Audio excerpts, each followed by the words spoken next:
Well, thank you all for joining us tonight. I am so excited to report that we have had a sellout crowd tonight. We've sold over 165 tickets. Thank you all for being here. Welcome back to reality. I know you had to wear a mask when you got here, but you're not wearing one now. So welcome back to reality. Thank you for all being here. I'd like to, before we begin, introduce Lanisa Keith, who will be singing our national anthem this evening. After that, we're going to take a short break, and we'll begin our program after that.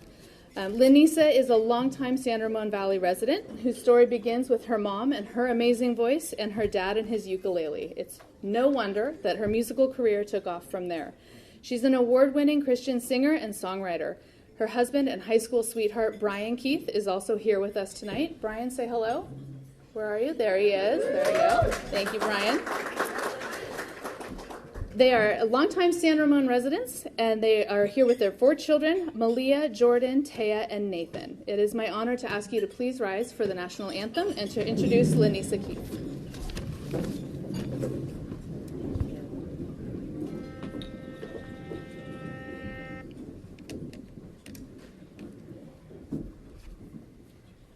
Oh, say, can you see by the dawn's early light what so proudly we hail at the twilight's last gleaming, whose broad stripes and bright stars through the perilous night o'er the ramparts we watched were so gallantly streaming, and the rocket's red glare, the bombs bursting in air, gave proof through the night that our flag was still there. Oh, say, does that star-spangled banner yet wave o'er the land of the free and the home of the brave?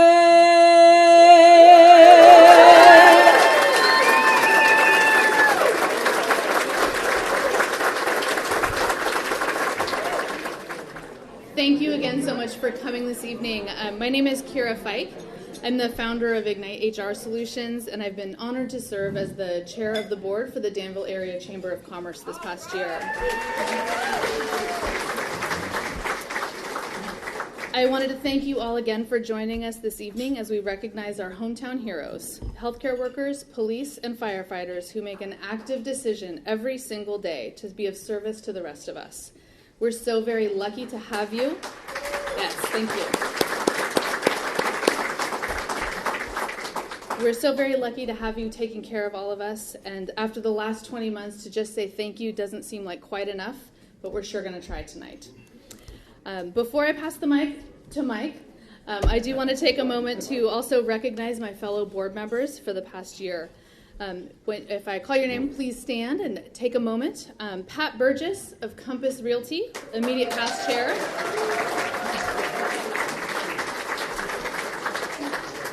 Also want to recognize that Pat was the chair of the board during 2020. Do I need to say anything more? So thank you, Pat. Thank you. Glenn Bittner of Principal Financial Group, our chair-elect and finance committee chair.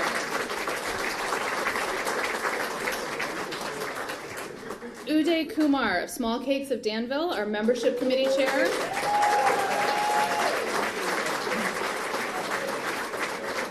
If you haven't had the pleasure of a Small Cakes cupcake, please take one on your way out. They're out in the front there. They're amazing. Tim Argenti.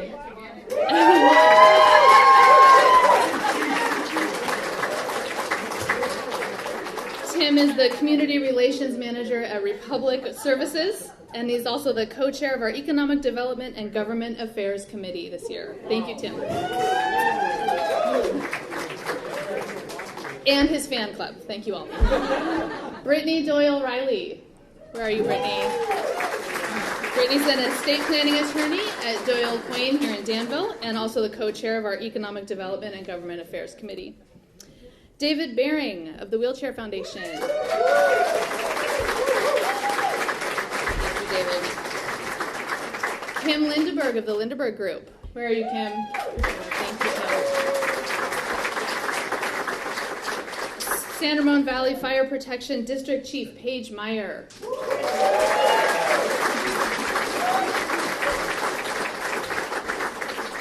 Rick Shumway, President and CEO of Stanford Health Valley Care, and his fan club. Thank you all for being here. And last but not least, Dana Wellington of Legacy Real Estate. Dana, where are you? Thank you all for your service this year. We could not have done this without all of you and everybody on this board, so thank you all so very much. Also want to take one quick moment to thank Judy Lloyd, our president and CEO of the Chamber, as well as our Chamber staff, Jesse, Jody, and Catherine, for all of your hard work in putting this event together tonight. Thank you so much. And now it's my honor to introduce our Master of Ceremonies, ABC 7's meteorologist, Mike Nico. For those of you who don't know Mike, he wakes up at 2 a.m. every day to bring us the weather on Channel 7 in the mornings. He teaches us about things like atmospheric rivers and droughts and all other weather-related things. So thank you so much for being here, Mike. Thank you.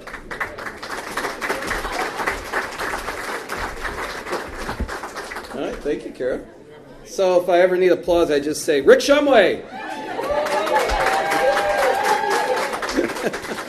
Or Tim. What happened there? Oh, my goodness. It's an honor to be here. As Akira mentioned, I'm usually in bed by now, so I just slammed a glass of coffee or a cup of coffee, and we'll see if we can make it through and have a good time tonight, because tonight is all about people that are here, people that aren't here, the people that made us safe and kept us safe over the last year and a half, and will continue to do so moving forward. So thank you, and all applause to you for doing that for us. I'm a resident of Danville. I've been here almost 15 years.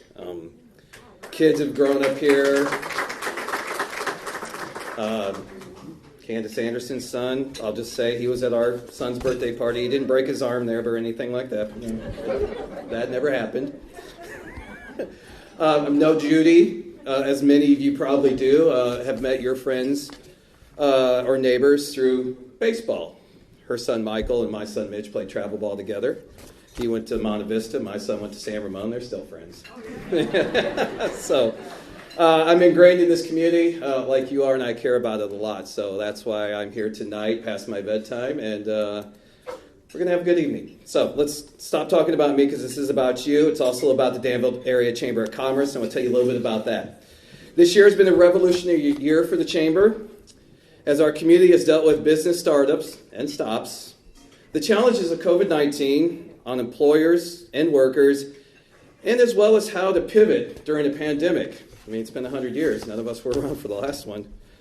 Through it all, the Chamber has gotten stronger, offering more opportunities to collaborate for its members, and some new programs, like the one you're here for tonight. Simply the Best is a celebration of caring and compassion in our community. How fitting is it that we have our hospital CEOs, our fire chief, our police chief, they're all with us tonight.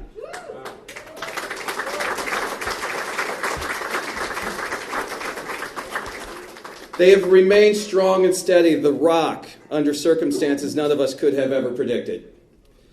And what a tribute we have tonight, a sold-out room. Judy said she had to turn people away. So thank you for being here. All 165 of you. All here to honor and respect those who have kept us safe. So as mentioned, our wonderful, Danville Area Chamber of Commerce President CEO Judy Lloyd, a friend, a neighbor, a mover, a shaker, run through brick walls for her, stay up late. In all seriousness, she has stepped up to the plate to once again serve our community that she loves so much, like all of you here. Here's Judy Lloyd.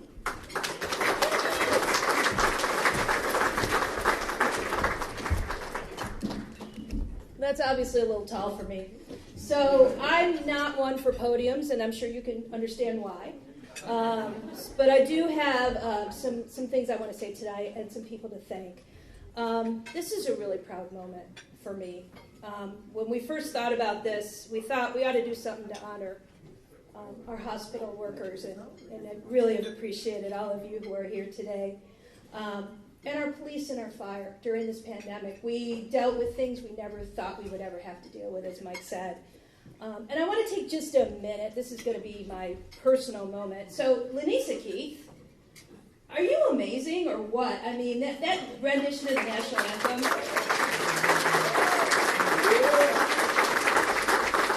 But it gets better. Her husband, Brian Keith, is here with us. And if you don't know Brian Keith, you know all those beautiful statues throughout the water feature at Blackhawk of the geese and the children? Brian did all those. And on display tonight in the front foyer is the San Ramon Eagle. This is an eagle that Brian has offered to do for his hometown in San Ramon. And I'm really, really proud to be able to show that to you tonight. So take a glimpse at that. That's not the one that's going to go up on the hill. The one that's up on the hill is about 13-foot wingspan. It's going to be amazing, a great gift. So thank you, Brian, for being with us tonight. We've got, as you know, a number of elected officials who I think you've probably all seen earlier tonight. With us, the mayor of Danville, Renee Morgan. The vice mayor of Danville, Newell Arnerich. Councilmember Karen Stepper is here. Maybe a little late. Councilmember Robert Storer is here. And our newest Councilmember Dave Fong is with us tonight. Also, from our fire district, we have the president of the board for the fire district, Matt Stamey, is here. We also have the newest member of the fire district, Michelle Lee. Michelle, stand up, please. And also Ryan Cream. Ryan, thank you for being here tonight. At your tables in the front here, we have Supervisor Candace Anderson of District 2. And we have the most sensible woman on the BART board, Deborah Allen, with us tonight. Earlier tonight, Sabina Savar was here. San Ramon has its council tonight, but she wanted to sponsor, and so we're very pleased to have her with us. And also just one special person that's here tonight that I want to recognize. Mary Knox from the DA's office is here. Mary. Take a moment to get to know Mary Knox. She is an amazing, amazing woman. So please take a moment to get to know her. Now it's my honor to, if I didn't miss anybody, if you're an elected and I missed you, stand up, please. I think I got everybody. Excellent. So it's my honor now to recognize, first, Cook & Associates. Cook & Associates is right next door to the chamber, and you're going to be seeing a video very, very soon, right after I get done with all my other thank yous. We're going to show you a special video. Thank you for being a platinum sponsor tonight. We really appreciate it. 2 tables for Cook & Associates. Thank you. We also have with us, we mentioned Rick Shumway. Are we going to applaud again? I hope. So Stanford Health Valley Care, led by the amazing Rick Shumway, which we're very, very happy to have him with us today. He's been a very important part of the chamber and is on our board of directors. We also have our gold sponsors. Again, round of applause for Tim Argenti at Republic Services. And David Baring, the Baring Global Education Foundation. David, thank you for bringing your family, and Mrs. Baring, thank you for honoring us tonight by being here. For the Valley, our friends at CPC Danville, who did such a great job out front. Carol Mastali is here representing them tonight. Carol is in the back somewhere. Also, Patelco Credit Union. I know Flora Nefay was not able to be with us, but Jessica Rubicalva is with us. Herb and Judy Schmulowitz with Keller Williams. Thank you for being here and for being a sponsor, also a gold sponsor. Herb and Judy are among the Chamber's newest members. We're really, really proud to have them. And Evolve Treatment Centers. Marion Ross is here with her team. I'm almost done, but not quite. The Danville Sycamore Valley Rotary. Pat Burgess is here representing them. And Crow Canyon Country Club, thank you for the many things that you did to help us make this night perfect. Our silver sponsors, the San Ramon Valley Fire Protection District, led by Chief Paige Meyer. Ignite HR Solutions, led by my board chair, Kira Fike. San Ramon Regional Medical Center, led by Ann Lucina, the CEO. We'll hear from her later tonight as well. Sereno, Bob and Lisa Ferraris are here representing Sereno. Thank you for being here. And I'm just going to go through the bronze sponsors really fast because there's a lot of them. The Danville Police Department, we've got Chief Shields here with us. Laura George Photography. So Laura George is donating her time tonight to help us. And we really, really appreciate that. And I have to just do this quick shout out right now to Maria Cooper from Above and Beyond Productions. When you see the quality of the videos Maria has done for us, it is amazing. So thank you so much for all of your help and your support. Turner Stanton could not be with us tonight, but we're happy that he was able to be a sponsor. Melanie Pedersen, MP Custom Woodworking. Melanie. I mentioned Sabina Safar before. I mentioned Renee Morgan before. Kim Falahati from Family Members, also a bronze sponsor. Thank you, Kim. The Alamo Improvement State Association is a bronze sponsor, as is Doyle Quain. Brittany is here. Brittany Doyle Riley. Please stand up. And I was very, very honored when Uday Kumar told me he was going to make custom cupcakes for this event and sponsor all of them for you. So thank you, Uday. I know you're here somewhere. There you are. Thank you so much. And also our sponsors who gave us an amazing discount, Fenestra Winery and Wente Vineyard. So thank you so much to them. I'm just going to introduce our ambassadors, and then I'm going to relinquish the stage once again. I mentioned Laura George. She is the Energizer Bunny, this gal. And she is the chair of our ambassadors, does so much for this chamber. Thank you, Laura. My amazing videographer, Maria Cooper. Melanie Pedersen, MP Custom. Bob Landy is here with us. Thank you, Bob. Steve Cole is here somewhere. I know you're here, Steve. I didn't see you before. There you are. And events like this absolutely would not happen. If you think that I did all this, not a chance. Jody Bretzia, Catherine Benvenuto have been working all day long, and I just want to thank you again for everything that you do for this chamber. Thank you so much. So now it is my honor to cue up the video.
Clifton Associates. Now, back to Mike Nico. We're going to start our tribute this evening with a strong regional partner, Stanford Health Valley Care, led by President and CEO Rick Shumway. I don't know, I think they applauded a little better earlier. So, all right. Rick is a nationally recognized, results-driven healthcare executive that has held substantive leadership positions in some of the nation's top healthcare organizations. He delivers strong outcomes and transformation in health system operations, financial management, physician-hospital alignment, change management, strategic and business planning, outreach and network development, quality and value management, and exceptional patient experience. Is that it? Really? Slacker. He serves on the board of Danville Area Chamber of Commerce and is also the chair of Innovation Tri-Valley. But before we hear from Rick, please take a few minutes to relax and learn about the healthcare heroes at Stanford Health who kept our community safe. Maria?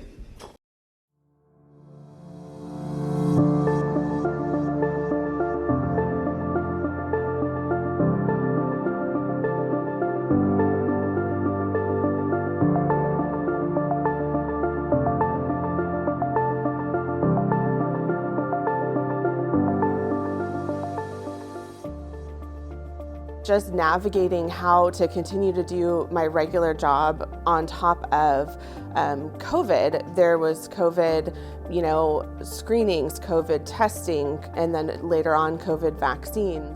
How everything was constantly changing. We would come to work and there would be a new set of guidelines, a new set of rules. We will have learned a lot more from every week to week. We were faced with several drug shortages, nationwide drug shortages, and coming up with strategies on how to get a hold of those drugs that we were short on, and coming up with alternatives.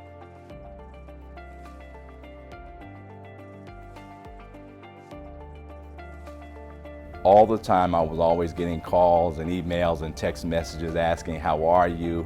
Have you been wearing the proper PPE? How are things at the hospital?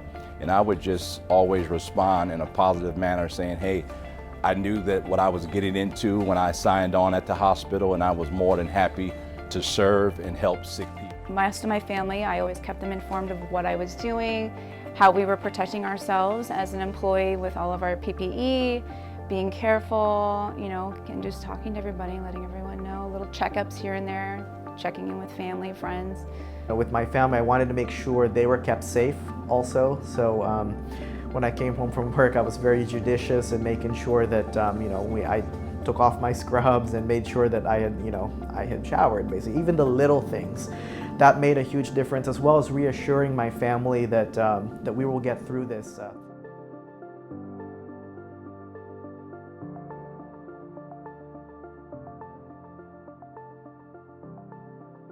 I come from a family, my mother is a registered nurse as well, so I think what's been helpful for me is really looking at what the data is and not trying to get caught up with the panic and the hysteria that can sometimes happen on the news. So I think really going back to what are our numbers, what are things looking at, what are the great, the guidelines, and following those rather than getting caught up with the flashy headlines.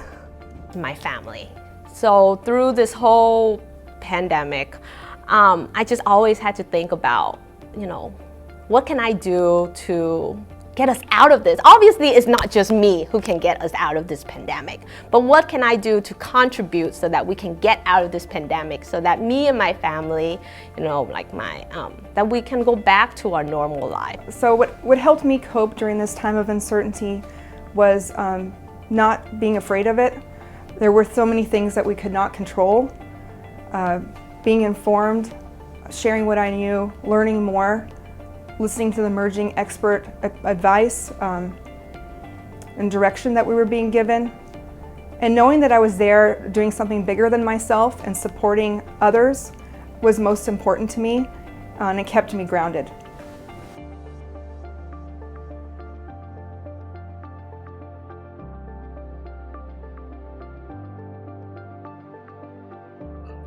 mental health, that's a tough one, going into the rooms, and, I'm an environmental service aide, and, we had to clean the rooms of a lot of these patients, and, seeing how some of them recuperated and other of them, deteriorated.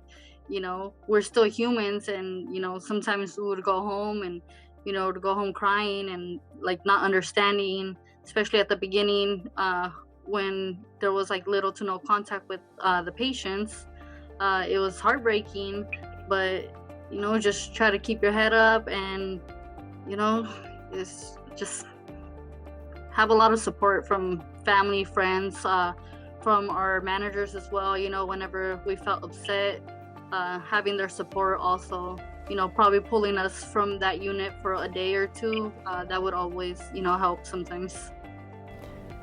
On the subject of mental health, it's really important for people to be flexible and adapt in their lifestyle. Having a pandemic made it very challenging just because nobody's ever been through this, at least in my lifetime. And so trying to understand ways to deal with isolation, especially as a mom, having younger teenage kids, what that has done to them, and trying to learn ways to help them cope through it. Teamwork and the beautiful people I work with here, is we have just the support that we give each other, the hugs, the tears, the crying. We've all cried on each other's, and that's it. You build your work network, your family, work family, your home family, your friends, and everyone just pulls together, and you cry, you pray, you love, you laugh, and you just find the joy. And that's why I tell people, you got to find the joy in every moment. People say you laugh all the time and at everything. I was like, yeah, well, because what I do is horrible. What I have to see is horrible. And so when you can find a moment that you can find some joy and laughter, you got to hold on to that and hold it tight.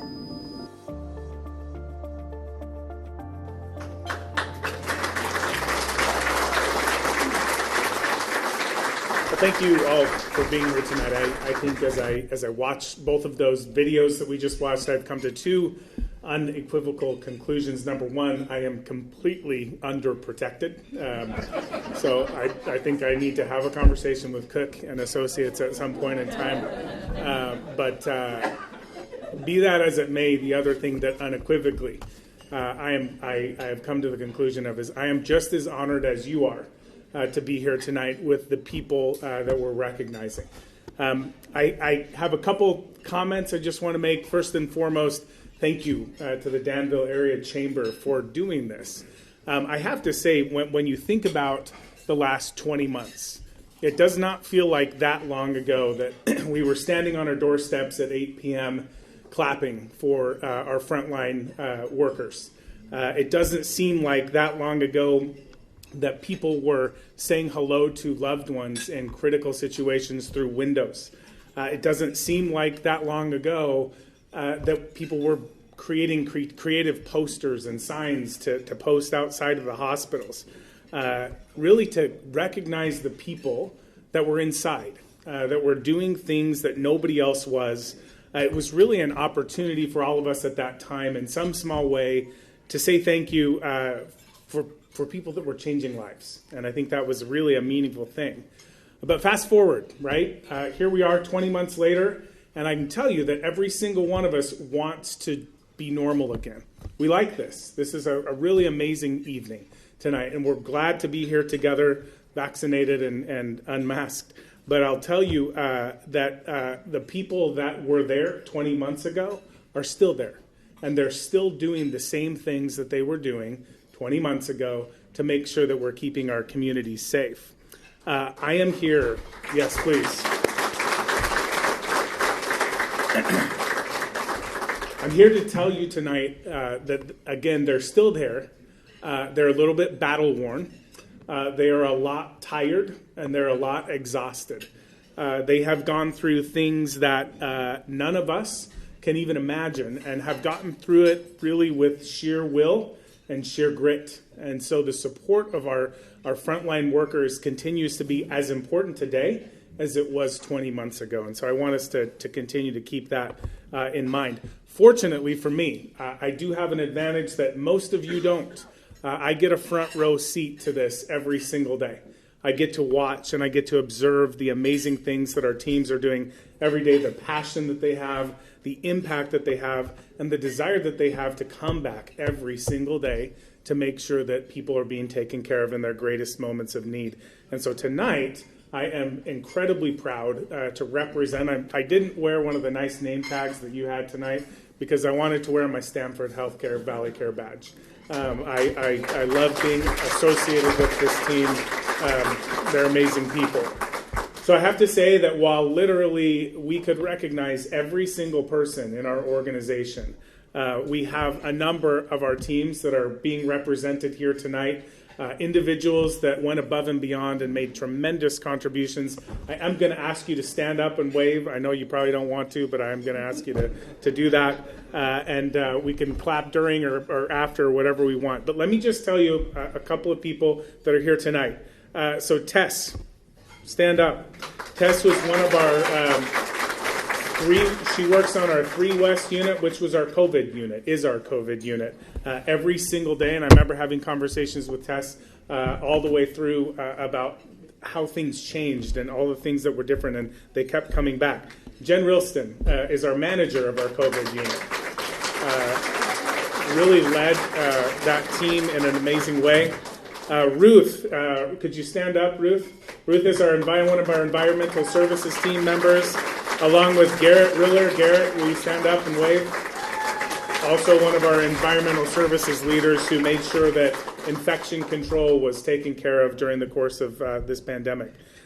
Jill and Knock, please stand up. Jill and Knock are our pharmacy leaders.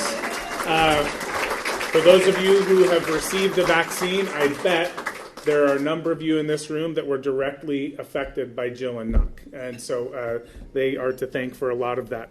Parminder and Lynn, I know you got a bite in your mouth, wave. These are 2 of our ICU nurses that literally were at the very, very front lines, saving lives every single day. And then last but not least, often unsung and unheralded, our occupational health and employee health leadership and nurses. Please stand up, Jen and Anita. These were the people that took care of us in the middle of all of this, and we're so grateful for them. So I have to say, in closing, it really is impossible to thank everybody who has made such an impact, but I'm glad that we're doing this tonight. I'm pleased to stand with my colleagues here at Stanford Valley Care. I'm pleased that we are recognizing our colleagues at San Ramon, the Danville Police Department, the San Ramon Fire District. These are people that are literally changing lives every single day, and I'm just proud to be able to be associated with them. So thank you very much.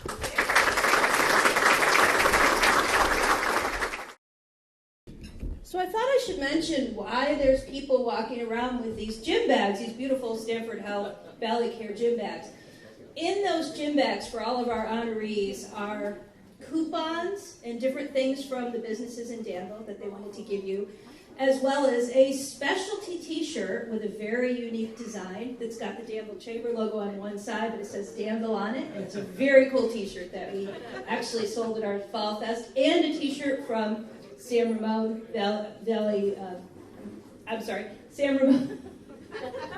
San Ramon Regional Medical Center. Too many San Ramones tonight. And a specialty handmade wooden Danville ornament made by MP Wood President. So Melanie, stand up again if she's back there. Is Melanie back there? That's one of our artists in the room tonight. So I just thought we should probably tell everybody what's in the bag. So it's kind of cool stuff, right? Back to Mike. Where are you at 3:30 in the morning when I can use a little...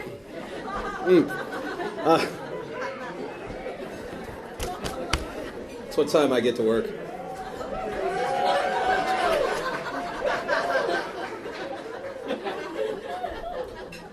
I like you people. I have to tell you, it's nice that we're bringing people that are usually in the shadows, have been doing all this great work, and bringing them to the forefront. And I'm sitting at one of the Stanford Healthcare, Valley Care, It's not the first time I did that tonight. And watching Jill see herself up here on the screen, just the range of emotions that we're going through, like, it was really cute. I really appreciate it. So it was neat to see that, and I'm glad we could bring these people to the forefront. So let's do some more. How about it? All right, so it's my honor to recognize the Danville Police Department, and I want to thank them for escorting me through down sometimes. When you leave your house at 2:30 in the morning and you're the only one on Camino Ta Sahara, the police tend to go, let's follow him and see where he's going. Not once, not twice, 5 times maybe? And then I get to the highway. Anyway, and so, enough about me. Did you know that the town of Danville has been voted one of California's safest cities? Not once, not twice. 5 times, Renee? 5 times.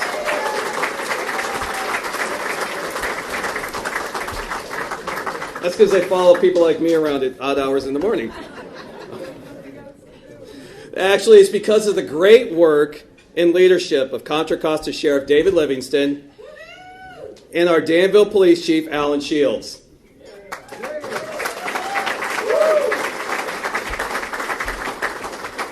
Chief Shields is one of our most accessible public servants in Danville, hosting Coffee with the Cops, and a popular 10/8 in service on Facebook Live. The mission of Danville PD is to deliver superior municipal services that make people's lives better, working in partnership with our diverse community to safeguard the lives, rights, and property of the people they serve, with unwavering dedication. Please sit back and listen to the stories of those who keep us safe in Danville. Maria?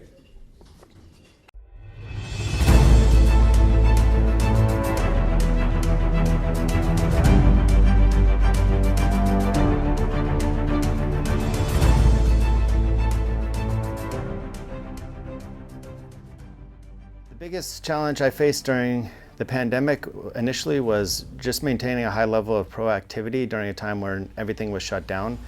We have a goal of, still protecting life and property, and so during that initial part of the pandemic, things were a little bit more challenging because everything was shut down, and we were still trying to navigate through that, difficult time. My biggest challenge was continuing to provide the high level of service to the Danville citizens.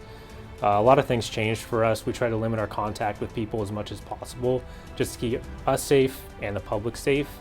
So we ended up having to do a lot of stuff on the phone or via email. So it just, because usually we like to go talk to people in person. It works better for everybody. We get a better story from them. We're able to write a better police report and track down the criminal better. Not saying we didn't provide the same level of service, but we had to bend and flex like everyone else did. I balanced my safety concerns that my friends and family had by just, overprotecting myself on calls. So during the, initial stages of the pandemic, when, everything was, kind of scary and new, we were masking up and, of course, wearing gowns and just doing everything we could to protect ourselves. Personal hygiene was, a must as well, and so we were washing our hands and just basically doing everything that, the CDC was recommending. Balancing my relationships with family and friends, it definitely was different than it used to be, obviously. I couldn't go see people as often, there wasn't things to do. So I just tried to stay in contact, whether it was over the phone, texts. I tried to distance myself a little bit from people that were elderly, like grandparents or my parents, because I didn't want to expose them to something that I brought home from work. I just assured them that we were taking all the proper safety precautions as far as gloves, masks, gowns, distancing ourselves from people when possible, and just keeping up the personal hygiene, washing hands, using hand sanitizer, and that kind of stuff. On the subject of mental health, thankfully, I came into the pandemic with fairly healthy habits already. And so when the gym was shutting down, I was, making my own workouts at home. I have a dog that, I take care of, obviously. And so I was going on trips with him and getting outside and getting sunshine, getting, some hiking in. So I just tried to maintain a balance of, my work and my physical and mental health. So for the mental health aspect, I just leaned on my spouse a lot to tell her what was going on at work, my parents, close friends. because they are always concerned about me and they wanted to hear from me, and it helped to talk about what was going on at work and the stressors that I was going through. And then for physical health, I'm an avid gym goer, but that definitely changed when everything got shut down. So I had to change it up, get a jump rope, some dumbbells at home, and do a lot of garage workouts. I also enjoy riding mountain bikes, so luckily outdoors was still open for the most part, so that was something I did a lot. What helped me cope through this difficult time of uncertainty was basically, maintaining my friendships outside of work, getting outside, getting in nature, hiking, being with my dog, and maintaining a rigorous workout routine. What helped me cope during this time was focusing on the things I could control, which was what I put in my body and what I do as far as keeping myself healthy. So I tried to focus more on what I ate, increase my vitamin intake, and get outside as much as possible.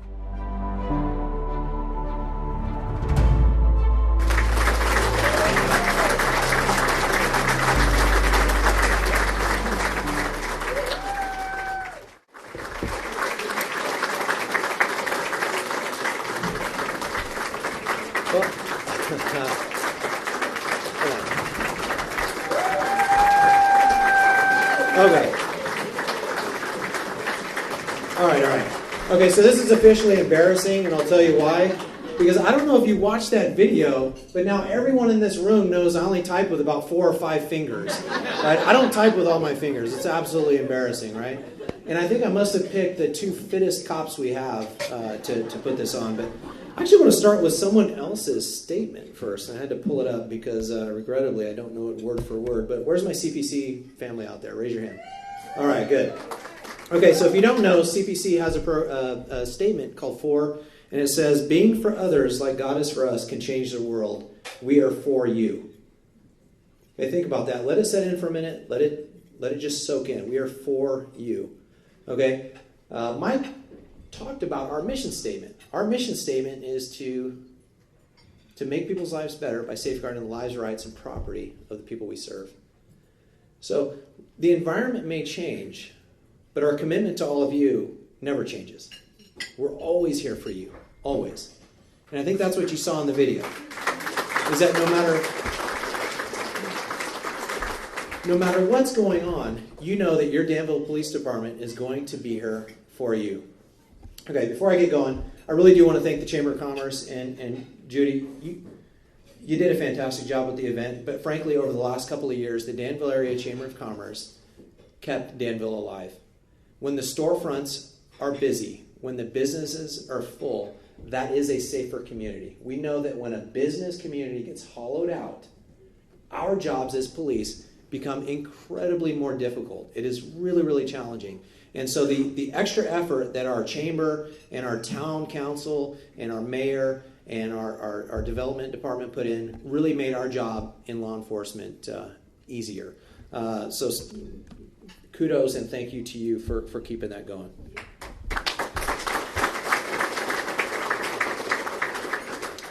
So again, before I get on to the police, Ceremon Fire, thank you. About a lot of what we do, yeah, give them a clap. Ceremon Fire.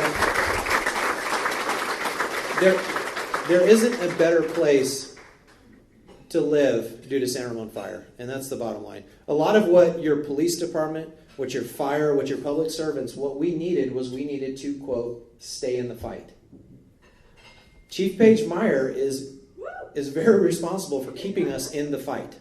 And he did an excellent job of setting up those vaccine stations and getting us all vaccinated and keeping us in the fight. So, Chief Meyer, thank you. Excellent job.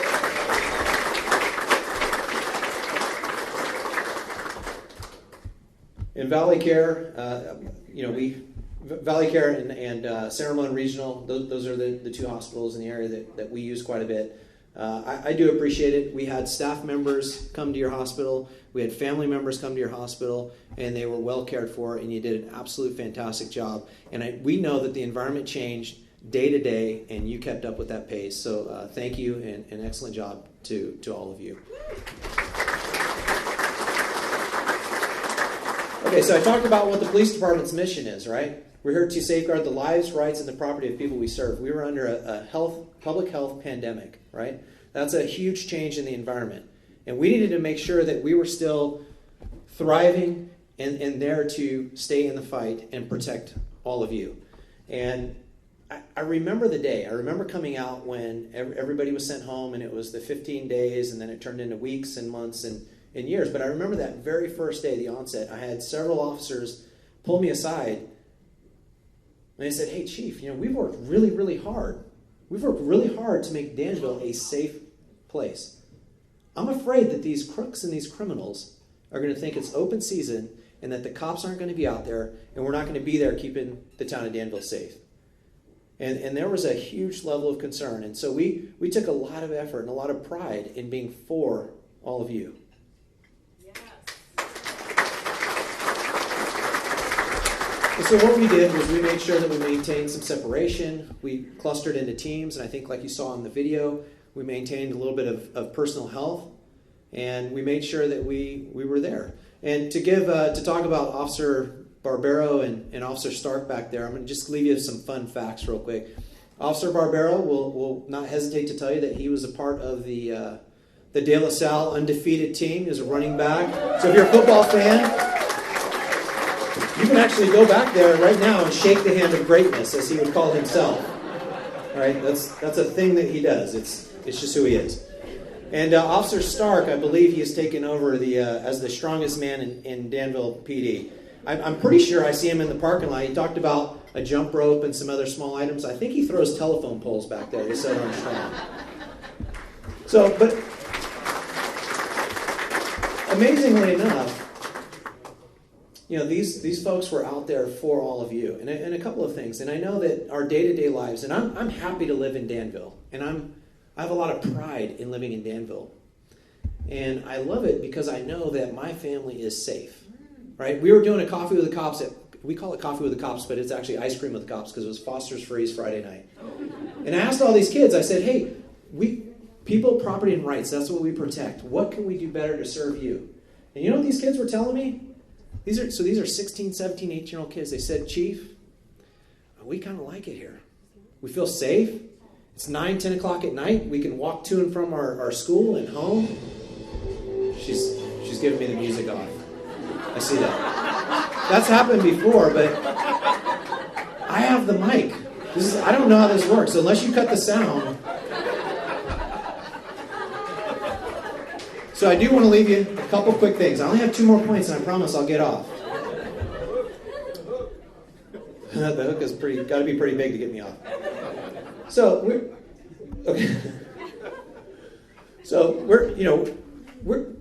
so these kids are telling us that, hey, we're doing a great job. And I had to put it back on them, and I want to put it back onto you. And if you look at all the tables here, it says thank you. And it's the attitude of gratitude. And over the last 2 years, we have felt and seen the attitude of gratitude that the community has. And so what I would like to do to close is actually to thank all of you. Because we work so hard for all of you, and we're appreciative of the support we get. And I believe that it's that support that leads to the trust, the transparency, and the safe community that we have. So, Judy, thank you, and thank you to all of you. Have a good night.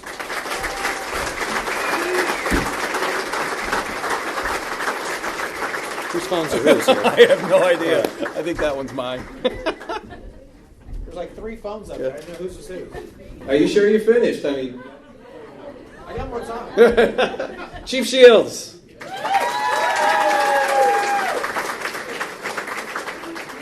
Who knew that a family that went to San Ramon is protected by somebody who went to De La Salle? But anyway.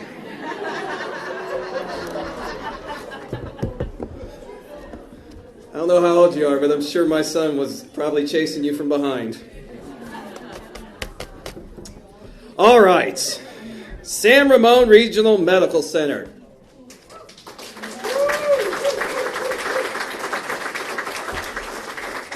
They have been a strong partner with the Danville Area Chamber of Commerce. A community built on care, compassionate care, is their passion. And I know that firsthand. Let's see, kidney stones, I was there. My son, on his birthday at midnight, had an emergency appendectomy there. He was 13, same kid. Kid was in the hospital every day on his birthday for like 3 years in a row. Broken wrist, guess where he went? So we are very familiar with the San Ramon Regional Medical Center, and we are very thankful for them personally. Led by CEO Ann Lucina, the San Ramon Regional Medical Center is a 123-bed acute care hospital that provides award-winning inpatient, outpatient, and emergency care to the residents of the Tri-Valley. Ann previously served as the Chief of Staff for the President of Hospital Operations at Tenet Healthcare and has been included in the San Francisco Business Times list of Bay Area's most influential women in business and 40 under 40.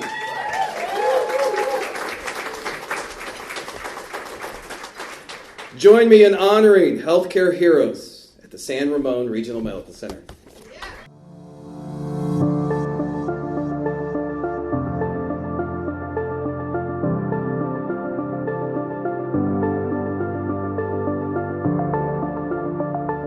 One of the biggest challenges we faced as an organization, and particularly as a director of critical care, is dealing with the sometimes overwhelming numbers of patients coming in and how to provide care for them safely. At one point, the ICU had to be turned into an isolation unit, and we had to open a clean unit in a different area of the hospital. And every department came together and really worked hard to make that happen. My biggest challenge at the beginning of the pandemic was one I shared with all of my colleagues and probably a lot of people in the community, and that was uncertainty and even some fear about what we were dealing with. As we were beginning to get reports out of China and even out of Italy and Europe, and then in the US, as we were hearing what was happening in New York and other parts of the country, we were wondering if we were going to experience similar super challenges. I mean, the challenge, just the intellectual and emotional challenge of uncertainty and fear is different than actually having to face the day-to-day challenges that those folks were experiencing. I think we met that challenge through camaraderie and support. We were all going through it together, and misery loves company. But not to be glib, I think having other people with you, having the support of other people. The hospital was great with providing enough personal protective equipment so we felt safe. Our colleagues we were looking at each other, making sure we were adhering to the proper practices. And actually the uncertainty and fear lessened as we began to deal with patients and realized we could do that safely. Nobody in our department got sick with COVID as a result of taking care of patients. And I think that's a testimony to how that support and camaraderie got us through that. Mental health is always an important topic for nurses and healthcare workers. We're under an incredible amount of stress, and we take care of people at their worst, the worst time in their life, their highest points of crisis. And it's hard not to take that home with us. So when we are experiencing difficulty in our own life on top of what is going on at work, it's very challenging. We did encourage our staff to try to take time for themselves, eat right, exercise, decompress. We did a group therapy session, and we did encourage our staff to use our mental health services that we have available to them. And now I think we're all still recovering from that time and getting back to our healthy work-life balances. Achieving balance between being a first responder and being safe and keeping my family and loved ones safe actually wasn't much of a stretch in my family. My husband's a surgeon, my daughter's a nurse, and my other daughter is in nursing school. So we all were able to participate in this together, and we're very careful about removing our clothes and frequent hand washing, social distancing, and we all got vaccinated the moment we could.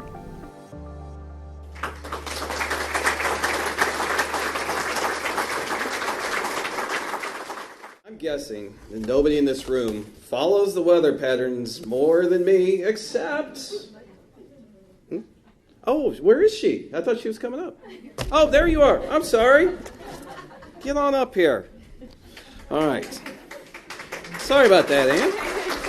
I didn't see you, so I just jumped on over there.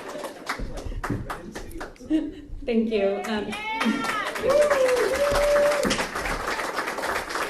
So thank you, first of all, Judy, and thank you to the Chamber for this wonderful event, for such a wonderful cause. It's truly inspiring to see so many faces here and so much support for our first responders, our healthcare workers, all the people who are just truly heroes. So thank you for that.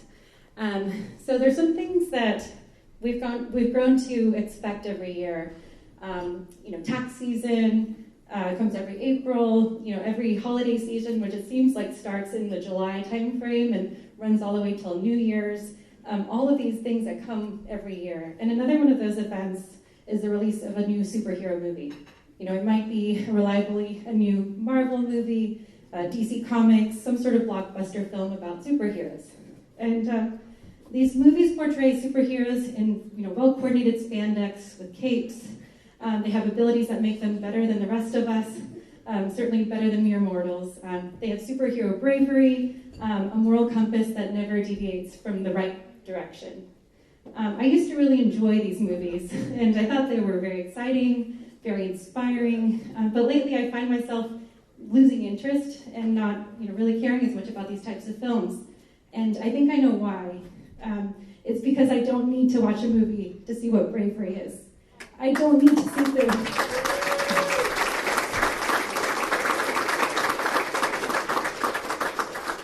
I don't need to sit through a 3-hour saga to witness deep human compassion, resilience in the face of tremendous adversity, or superhuman tenacity.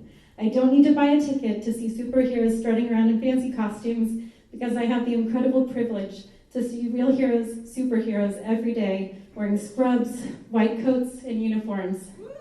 Heroes like all of the honorees being recognized from our local hospitals and from our first responders today, and certainly the heroes like the incredible individuals sitting at my table from San Ramon Regional Medical Center.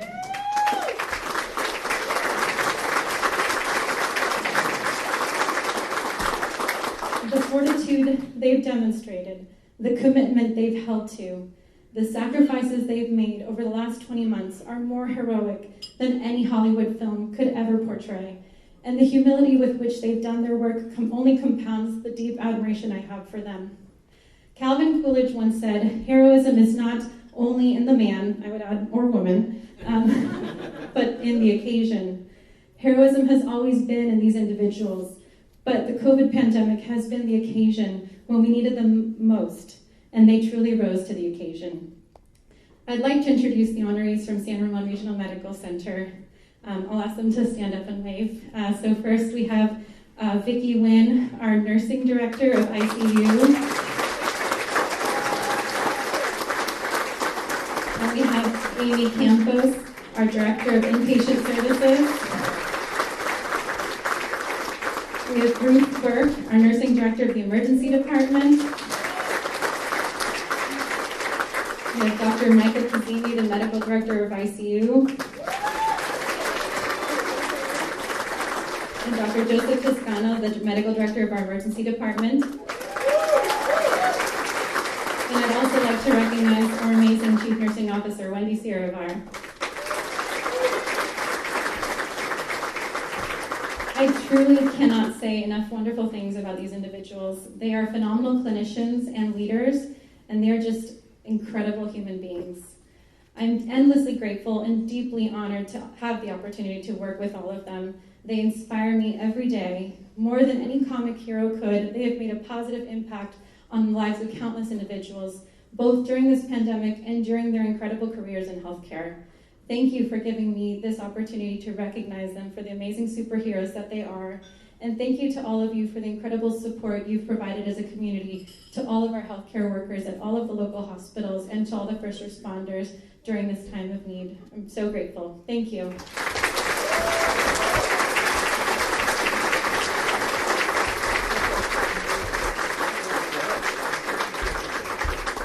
And Lucina. Very nice. I think if we've seen one thing from everybody up here, it's the passion. It's the caring for strangers. But are they strangers? Because they're part of our community. But the passion is just overwhelming and heartwarming, and I really appreciate it. All right, so let's talk about the weather. Thank God fire season's over. At least wildfire season. All right, so the San Ramon Valley Fire Protection District. Our fire district is led by a very dynamic and energetic leader. Chief Paige Meyer serves as the Chief Executive Officer and the highest ranking officer in the fire district. In addition, Chief Meyer currently serves, there's a lot of them here, hold on the East Bay Regional Communication System Authority Board of Directors, is board president-elect of Leadership San Ramon Valley, and a member of the Police and Fire Fallen Hero Scholarship Committee. He also serves on the board of directors for your Danville Area Chamber of Commerce.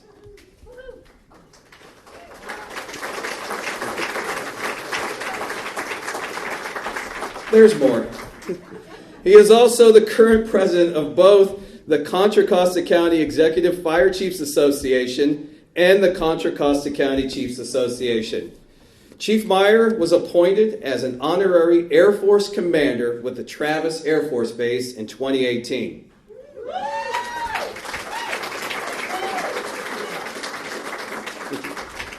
And we obviously can't do enough to thank our firefighters, true safety heroes who protect us and keep our community safe. Got a good video of them too. Here we go.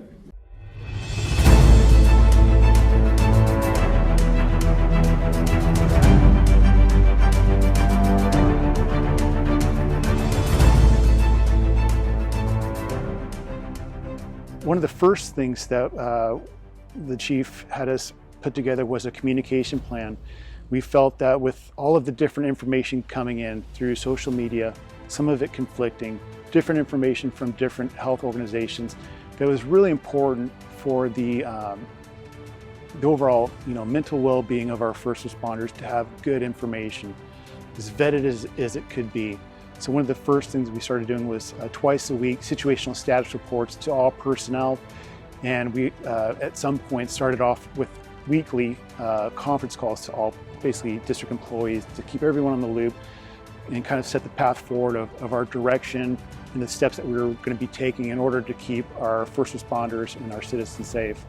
Before the pandemic was even declared, we were working to make sure that we could get on top of PPE, educate our people, find out as much information as we could that was coming in from the CDC or the WHO, whoever had information on how it's spread.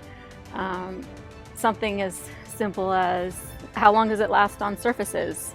What do we need to clean it? Is a simple bleach wipe going to work, or do we need something else? So it was really trying to get on top of the unknown, because early on we truly didn't know what we were about to face. We wanted to make sure that we had the equipment and the scene safety for our crews.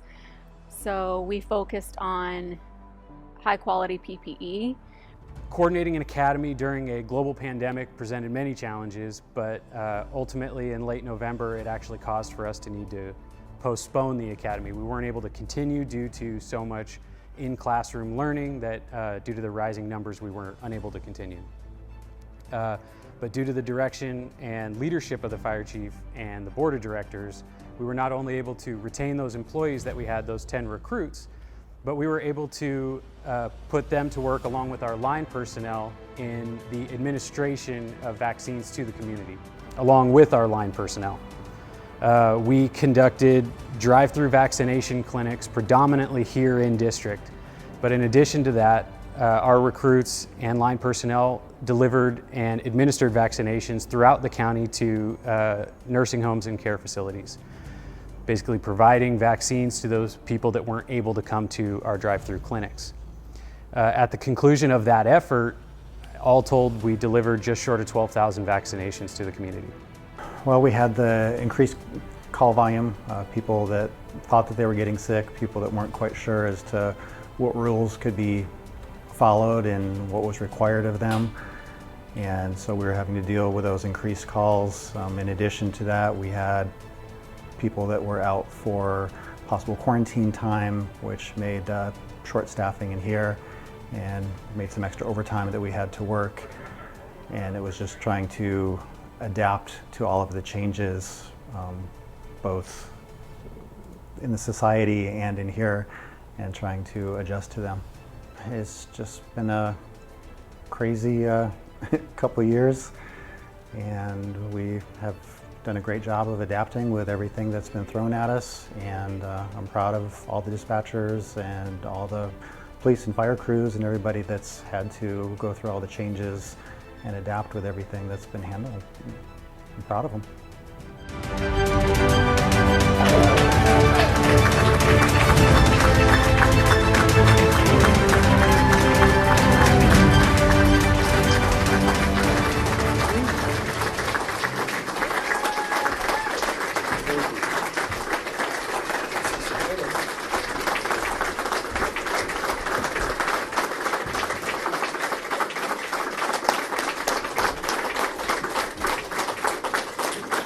Thank you. Thank you so much. Well, wow. You really did save the best for last. I'm kidding, you guys. Let me start by saying this. I gained 25 pounds. These guys working out, ridiculous. My mental health was wine and chocolate. Man, I'm about 15 down. I got another 10 to go. Wish me luck in the back. We love you in the back. That's where I'm usually sitting. I actually moved halfway up today. It's great stuff. Anyway, but in all honesty, let me just start by saying to the Chamber, thank you so much. I'm on the board. They brought this idea to me, and you know how it goes. You're like, no, yeah, we're good. This is what we do. It's not a big deal. But we really, when I think about our staff and our team that's up here with me, they did a tremendous job for this community. And we really do appreciate the Chamber taking the time to recognize us. So thank you to the Chamber. Also, to our police officers, we love you guys. One of the things that people you don't believe me? Okay, great. I really like you. Is that better? Anyway, but in all seriousness, if you think about our police officers, one of the things that is a little bit different is we have personal protective equipment. You know, when we go in, we can protect ourselves a certain way. For them, it was really tough on them. So we really appreciate the fact that they answered the call every time with us, and they were putting themselves at risk sometimes, and a lot of times more than we are. So thank you so much for the partnership and how we work together. You're a first-class department, and we really are proud of you. So thank you. And then the Stanford Chair, I don't know much about you. I heard they call you Shum now or something like that, but all the work you've done is great. We're so proud of you as well. In all seriousness, we appreciate all the hard work. We know, and I'll talk about San Ramon Regional, but we know when we get done with the call and they end up in your facilities, you have to deal with them. And it's not easy when you're dealing with a pandemic. So thank you to you and your staff. We're honored to be recognized with you. And then also to my girl Ann out there, you get me all emotional before I come up here, man. I'm ready to I'm crying in the crowd. You got me going. But in all seriousness, boy, what a great partner they are. We work so well with them.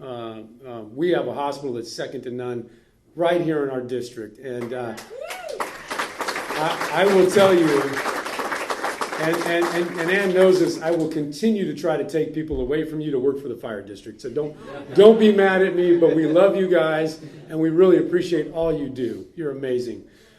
So thank you.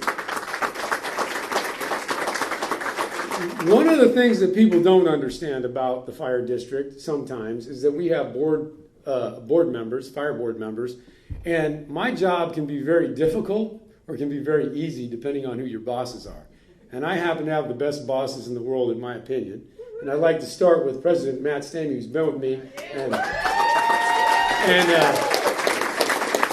made the mistake of hiring me around 9 years ago, and he's stuck with me still. But he's been with me from the beginning. We have somebody that's been with us for almost 4 years, Ryan Crean, who's a board member. And Ryan is a San Francisco firefighter at the same time. So he not only was overseeing what was going on here, he was also answering the bell and the call for the citizens of San Francisco. And then we have our director Michelle Lee, our newest board member. And welcome to the party, right? Here's a pandemic. Strap in, and she was ready to go. So all the support in the world. And I will tell you, when you have bosses like that, you have a pandemic, the interesting thing is you have to make decisions on a dime. If we would have stepped back and done the red tape that most bureaucracies do, we couldn't have done what we did. The vaccine clinics, the way we responded, the way we took care of our own staff, we were able to actually get multiple locations in case we had an outbreak where we could put people and house them so they could protect themselves and their families. And when I went to my board, they said, do what you have to do. Handle it. And I'll tell you, when you have a board that lets you do that, you can do great things in the field because nobody has to think anymore about the little things. Those are put to the side. So thank you to the board of directors. You guys are amazing. Now, finally, I'm going to introduce this group up here of ragtags, but they're the best in the business, I think. So, first, Denise Pangelinen. I've been with her here for 9 years. She is the director of communications. So, our dispatch center, that you would be shocked. I mean, obviously, when you have a pandemic, could you imagine the calls they took? I mean, they were, I think, in the first month, they were just inundated with calls. And get this. During that same time, they were able to actually increase their level of ability to answer the calls within 10 seconds. Over 99% of the time, they still kept a level of service to the community that you don't see anywhere else. So those dispatchers did a great job. I'm going to mention all these guys at once. We have John Dugan, who's the director of training for us. Raise your hand, John. They don't know who you are. You're not that popular. And then we got David Garcia here. He's the new battalion chief with us. As you saw, Jim Sellover, deputy chief of operations. Chris Parsons, who's also a battalion chief with us, and he ran an academy in the middle of a pandemic. And then I told him, hey, stop doing the academy stuff. We gotta pivot. And he took those 10 academy recruits, and you saw it in the video, but we went to every community in the county. We went to underprivileged. It didn't matter where it was in the county. We told the county, you tell us where to be. And we had them all in ambulances, and we were traveling all over the place. I had to apologize to the other fire chiefs. They were kind of embarrassed because we were so good. No offense. But they didn't want to do anything. Then they saw us. All of a sudden, they got interested. Isn't it funny how that works? Anyway, and then finally, I want to introduce Mike Moen, battalion chief, and also union president. And it's interesting because I don't usually like union presidents, and I love him. He knows that. But Mike, it's interesting when you're a leader and a union president. Here's what you got to do. He's a guy. They don't complain to me. You're not afraid of me, but kind of maybe. But they complain to him. So poor Mike has to field all these calls. We are just like you. We're like we're the community, right? We are the same as you. We've got people in there that think the zombie apocalypse just hit, and it's the Walking Dead out there, right? We have, I know it's shocking to think about, but we have that. And I'm sure people are smiling. I'm sure you had your folks as well. But Mike did a great job of I guess, taking the information and then vetting it to me so I didn't lose my mind. Is that fair enough to say? That's fair. Yeah, that's fair. So we could make good decisions for our people. And let me just say this, and I'll try to wrap it up here because I know it's late and you guys want to get to the bar. But here's what I got. When you have communication, okay, and you have these kind of people working for you, it's really easy to be the fire chief. And what these folks did during the pandemic was amazing as a fire chief. I've always been proud to serve this community. I live in this community. I've always been proud to serve these firefighters. But the reason I'm proud of them is because, boy, they work so hard for me and for you. And for that, I'm so honored to be their chief and to recognize them, because I just look good and they do all the hard work. So thank you on their behalf. Thank you on behalf of the board of directors and Chamber. Thank you for recognizing us. Thank you very much.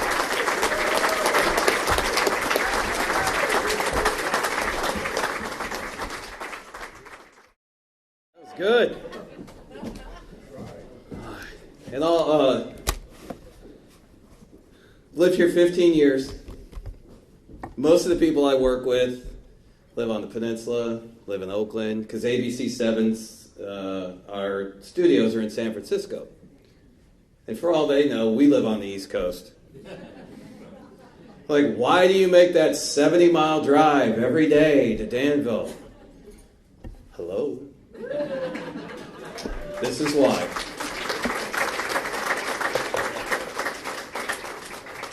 So 2 questions. Do you have a good time tonight?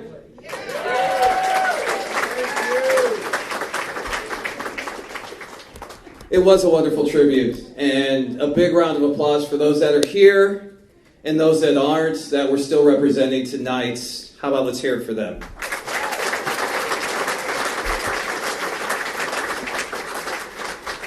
And one more big round of applause for Judy and everybody at the Danville Chamber of Commerce for making this happen tonight. It's been an honor to be up here, crack a few jokes, tell you a little bit about my stories with Danville, but it is all about you tonight, and you do make this a wonderful place to live.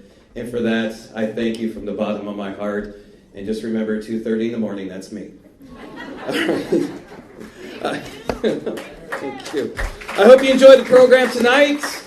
Let's close with a wonderful tribute from Lanisa Keith. Let's get her back up here once again.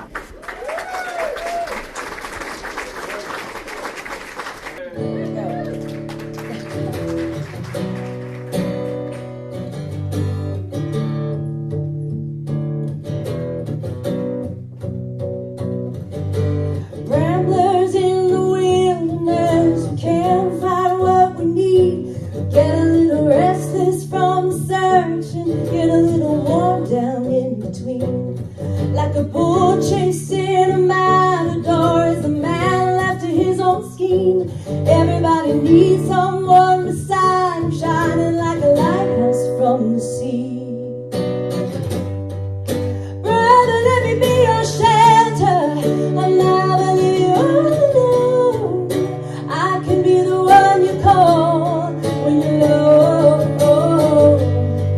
And sister, let me be your fortress when the night winds are driving on. Be the one to light the way when you're home. Face down in the desert now, there's a cage locked around my heart. I found a way to lock the keys from my face, well, now my hands can't reach that far. I ain't made for rivalry, I can never take the world alone. I know that in my weakness I am strong, but it's your love that brings me home. Brother, let me be your shelter, I'll never leave you all alone.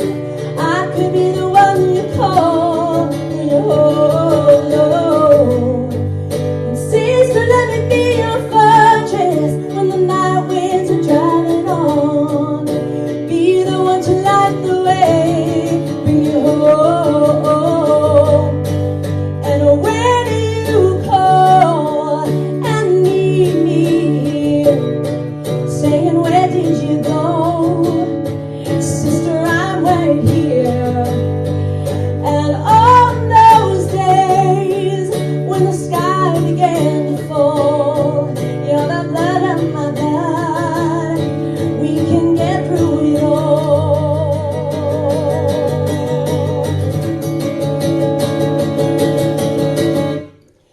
And brother, let me be your shelter, I'll never leave you all alone. I can be the one you call when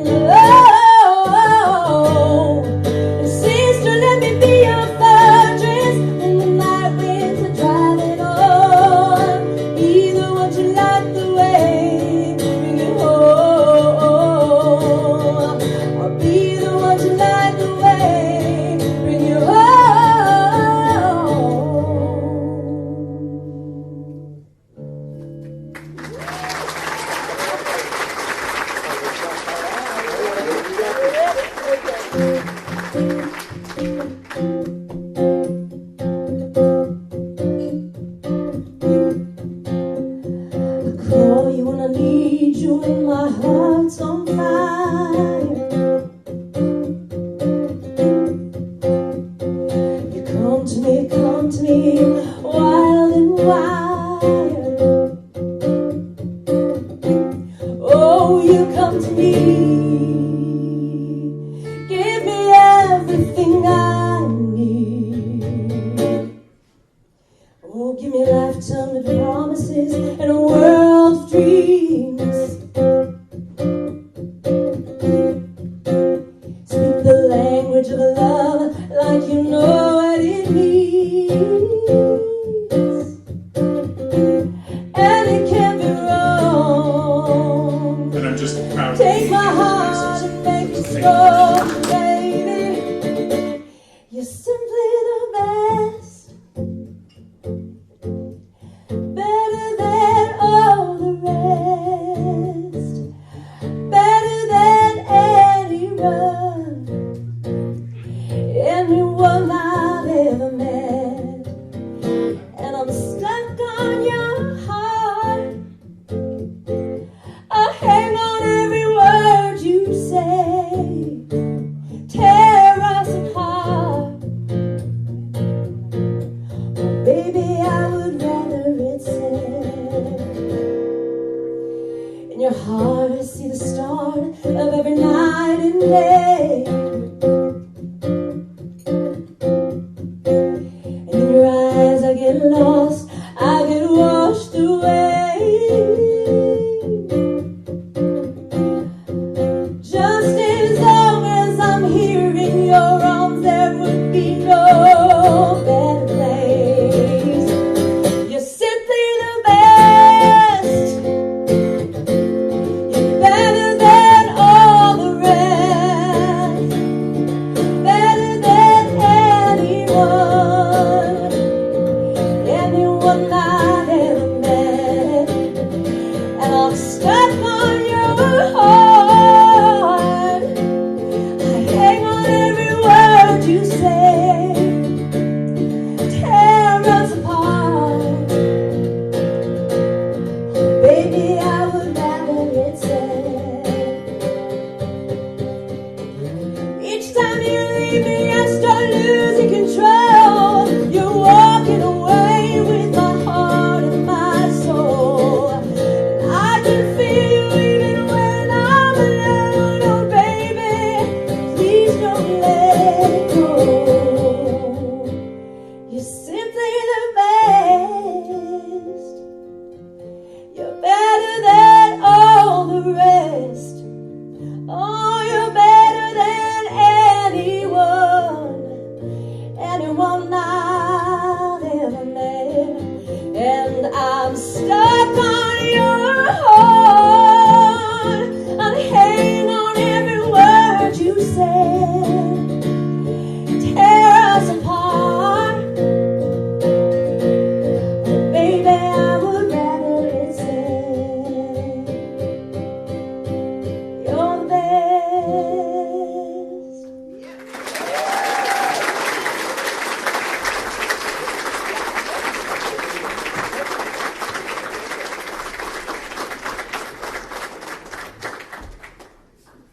Lanisa and Drake.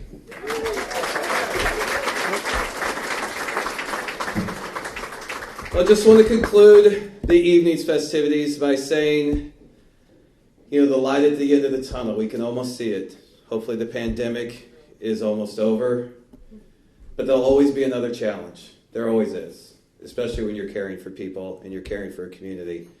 And just remember when you meet that next challenge, and if it is troubling or if it has you down, think back to tonight. Think back of all the people that are here supporting you. We've got your back. Remember that. And hopefully that'll get you through. Thank you again. As someone who lives in Danville, raised his family in Danville, hopes to be here past next year's end of contract year. Thanks again, Judy. Chamber of Commerce, thank you again. A round of applause for yourself. I'm Mike Nico from ABC7. Hope to see you, not tomorrow morning, but the next morning. Thanks again. Appreciate every one of you.